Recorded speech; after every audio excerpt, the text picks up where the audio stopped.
សួស្តីចាចង់និយាយថាគឺបញ្ចូលសលេងថ្ងៃដំបូងអញ្ចឹងណាតែយើងមិនញ៉ាំលៀសហាល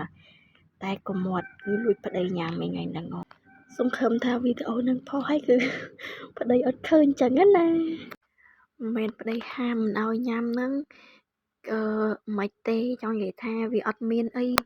ល្អដល់សុខភាពអញ្ចឹងណាហើយណាមួយយើង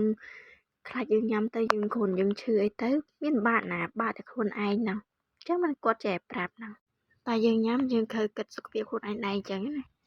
គេលីហាលបាយកកតែខ្ញុំវិញអត់មានលីហាលបាយកកទេគឺលីហាលទទេតែម្ដងសំខាន់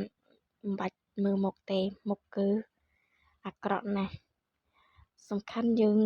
អត់ខ្វល់សំខាន់យើងញ៉ាំអត់ខ្វល់ពីអ្វីទាំងអស់តែបងប្អូនកុំប្រកាន់អីឃើញខ្ញុំហូបទាល់ដៃអត់មានសុំដៃសុំអីចឹងណាធម្មតាយើងញ៉ាំម្នាក់ឯងញ៉ាំតែខ្លួនឯងហ្នឹងយើងដៃយើងលាងស្អាតអីយើងទៅខ្វល់អីយើងញ៉ាំទៅមានអីទេដូចគេថាម្នាក់ឯងក៏បានដែរចឹងណាបាច់ចាំមានគ្នាទេឲ្យតែឃ្លានគឺម្នាក់ឯងក៏ញ៉ាំបានដែរអត់បញ្ហាទេឆ្ងាញ់មិនឆ្ងាញ់មើលតែមាត់ទៅដឹងណាអ្នកទាំងអស់គ្នាអើយចង់និយាយថាជាតិសាហាវហ្មង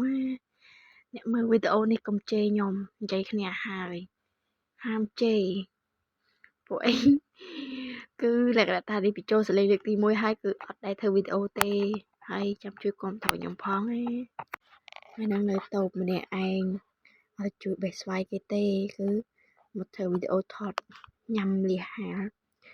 ចែកបងប្អូនមើល